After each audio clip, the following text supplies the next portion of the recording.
Don't do the chores. This all happened a couple years ago, and it is still difficult for me to recount the traumatic memories. I used to like to check my local Craigslist every now and then, usually just looking for any cheap junk people are selling, such as old tables, games, toys, and so on. I would occasionally check the job listing section since I was low on money at the time, since I had just moved into my own apartment. I was lying in bed one night and decided to check on the listings in my area since I couldn't fall asleep anyways. As I was doing my meaningless scrolling, one rusty item after another, I decided to switch over to the job listings. I came across one listing which simply titled, "Chores Needed Done. Good Pay." This mysterious title caught my attention, and I clicked on the listing for more info. I was first greeted with a picture of an overly cartoonish mop and bucket clip art, which led me to believe that these chores involved some sort of cleaning. The job description confirmed this and offered more information along with a phone number at the end. It read, "We are seeking someone who is willing to work as a cleaner for our organization. Your salary will be $100 an hour if you decide to apply. However, your duties will be difficult.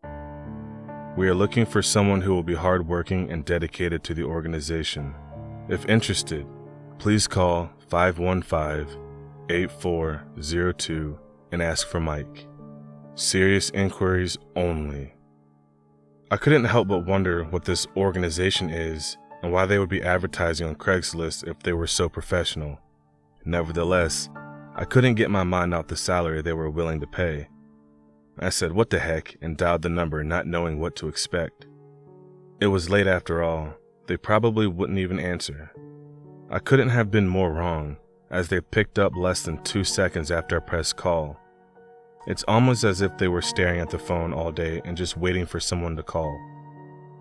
Now, let me just tell you that at this point, I wish with all my heart that I could go back in time and just hang up the phone and never think about that job or the phone number ever again.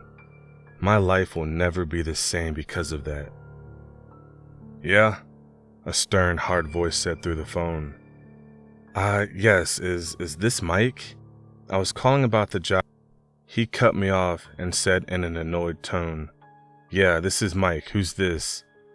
Surprised by his aggression, I gave him my name and said, "I'm calling about the job offering on Craigslist." Mike seemed to relax a little and said, "Oh yeah, that. We've been looking for someone well qualified. Do you think you fit the description?" "Yes, of course." "Well, good. Now, let me ask you a couple of questions then." Mike began to interview me. "Have you had any prior experience with professional cleaning at all?" "Not exactly," I responded. He said. "How well are you at following specific instructions?" "I'm pretty good at it." He responded, seeming to completely disregard all of my responses to his questions. "Do you have the ability to hide out for a few days or so?" This one took me by surprise, and I replied, "What?" "You know, we may need you to stay home and lay low for a few days. Can you handle that?" "Sure," I responded, with a million questions in my head now raised just from that last question. "Good. Can you come meet us tomorrow night for a final interview and review of your duties?" "Sure," I responded again. "Fantastic." He proceeded to recite to me an address which I frantically wrote down on the nearest paper I could find in my dark desk drawer and told me to be there at 9:30 sharp. I agreed and hung up the phone. Needless to say, I didn't get any sleep that night. The next night, I showered and got ready for my meeting with the organization and left at around 9 p.m. The address was only 20 minutes away from me, so it gave me plenty of time in case anything happened. It was a small office complex, the kind that would have dentist offices or small walk-in clinics, sort of like a small, rather boring strip mall. It was about 4 separate office fronts, all in one beige-colored building. There was a small parking lot in front that ran the length of the structure with landscaping sprinkled throughout, which gave it a somewhat pleasant feel. I pulled in and looked at my tiny piece of paper with the address scribbled on it. I was looking for building number 2300 as I pulled into the empty parking area. I found the place rather quickly and knocked on the door. It looked like the rest of the storefronts, with a plain white door with those fake plastic cross pieces to make people think that it was 4 separate panes of glass. A large silhouette pulled the curtain on the door back, just enough for me to peep out and give me a quick glance. He let go of the curtain and pulled open the door slightly. The man was wearing a black suit with a somewhat wrinkled plaid shirt and dark red tie. He also had on dark black sunglasses on his face, which hit me as being a little strange. "Yeah?" he said in that same harsh tone from the phone. "You that guy for the job opening?" he said. "Yes, sir," I replied. "Great," he said. "Come with me." He opened up the door all the way and motioned for me to follow him into the building. The interior of the building had gray carpeting running throughout the floor and was lacking any furniture or chairs, which stood out to me. It's almost as if they bought the place and made no changes to it afterwards. There was a long hallway with multiple white doors on each side, none of which had windows. At the end of the hallway was another door, windowless just like the rest. I followed him down the hallway, looking at each door as we passed them. They had gold-colored words and numbers on them, such as Room 2, Room 3, Room 4, and so on. We finally got to the end, and at the last door read Conference Room. A sudden sense of dread filled my chest, and I told myself to leave, but my naive self got the best of me, and I followed him into that room. Inside the room was a long conference table with several office desk chairs. There were a few pictures on the walls, one of which featured a group of spiffy-looking men dressed in business suits crowded together in a booth at what I presumed was a bar. They all had expressionless faces on, even though they were staring right at the camera. There were 2 other men at the table, both dressed in black suits and glasses just like the first man. They motioned for me to sit at a chair across from them. I nervously introduced myself, but they seemed to barely care. Now, our particular organization is not well known by the public, and we mostly focus in highly personal tasks. "Okay, like what?" I responded. "Well, we have to keep that a secret for now, but the important thing is that you must be trusted to keep what you see to yourself afterwards, sort of like a non-disclosure agreement. You understand, right?" "Sure," I said. "Great. So, listen. We want to take you out to one of our clients and give you a little test to see how you perform," one of the men said without any introduction. I agreed, not knowing what to expect. "Excellent. Follow us to the service van and we'll head out there now." I followed the men out a back door, which was also in the room, into a black-colored older minivan. It looked barely road legal, and I questioned how it still ran based on its appearance. One of the men slid open the door, and I climbed in and we drove off. I couldn't help myself and asked about what type of organization they ran. They told me it was best to stick to what I needed to know for my job, and I would find the rest out later. Again, more questions were raised in my head. We arrived at a rundown house in a sketchy neighborhood. The house looked as if it had not been lived in years. The siding, or what's left of it, was caked in mold and the whole property was extremely run down. I followed them out the back deck where there was a white creamy substance splattered all over everything. It was splattered in such a way they looked like they just threw handfuls of the stuff all over everything.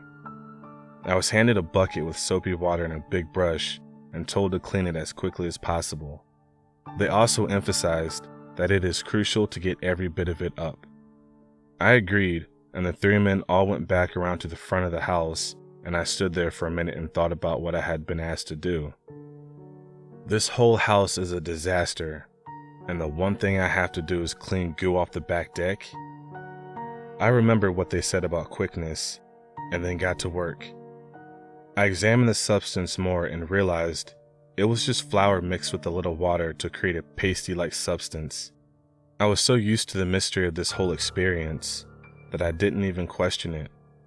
After I was done, I walked around to the front and called for the men to come take a look. They did a quick inspection of the now sopping wet deck and seemed to be satisfied, nodded their heads, and we climbed back into the van and left. On the way back, they asked me if I could start work late tomorrow night. We like to do our work later in the night because it is when our clients are the least busy.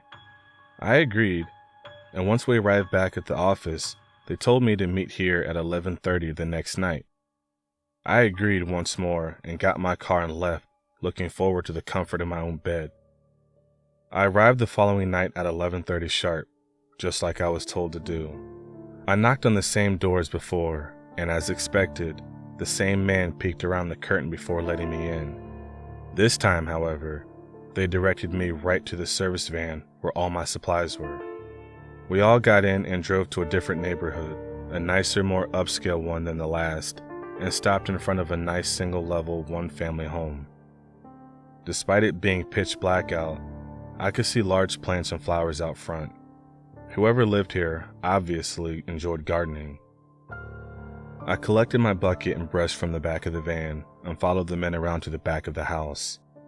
The smell of bleach was pouring out of my bucket as I walked through the nicely manicured lawn. I followed the men up the back steps and through the sliding back door. A copper-like smell hit me instantly as I followed the men into the family's bedroom. What I saw next still gives me night terrors. Blood, so much blood, everywhere, the floors, walls, even on the ceiling. The sheets were missing, and there was just a bare mattress for a bed. There were 2 bodies lying on the ground, if that's what you would call them. They were so torn up and destroyed that you could hardly recognize them as bodies. I could barely make out their gender, but it appeared to be a white male and female, rather young, probably in their early to mid-20s. All their limbs were cut off and lined up in a circle around them, like some kind of sick display. Their torsos and heads were in the middle. A big slice was cut into their chest, and all their internal organs were cut out and had been removed. Their torsos sagged in the middle due to the lack of intestines or stomach. I'm pretty sure that image will end up haunting me for the rest of my life. Their poor faces, however. Each eyeball was scooped out and left to hang down the side of their faces by the nerve cord. I could see right into their eye sockets. They ripped their noses in half and bended them back, fixing it in between their eyes with a rusty nail.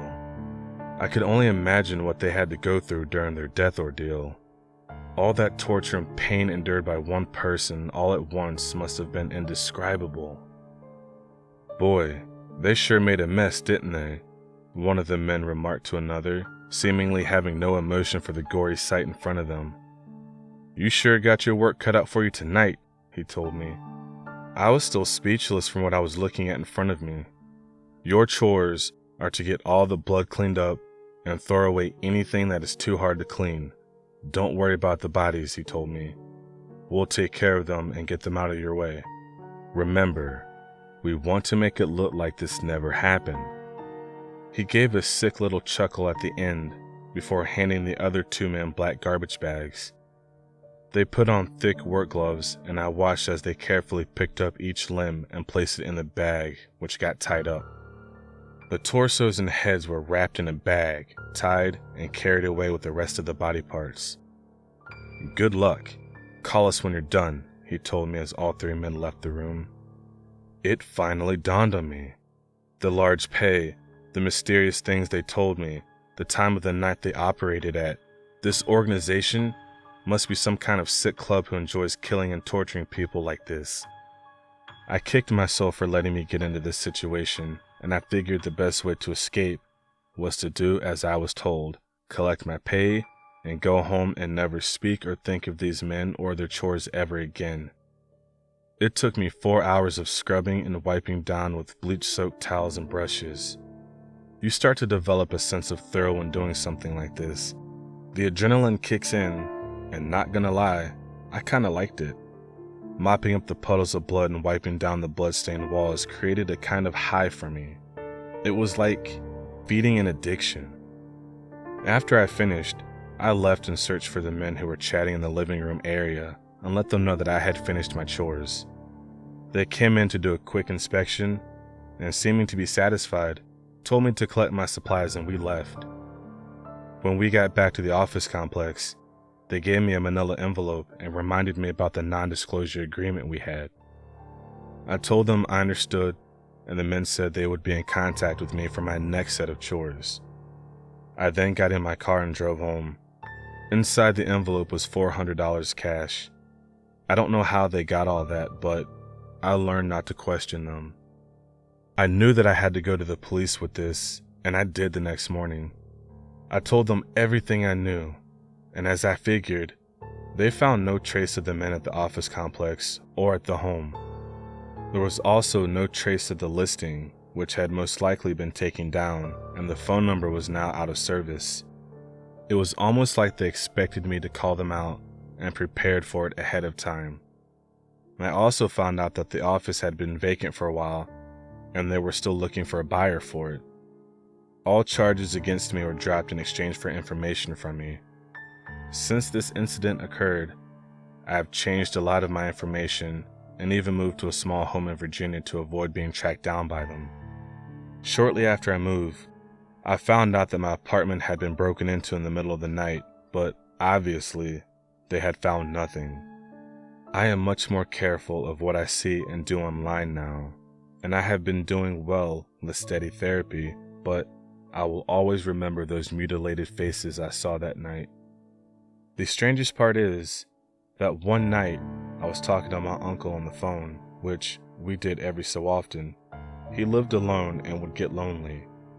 Now, I had known this guy my entire life, and he had always lived in this small house out in the country area, actually relatively near my old apartment.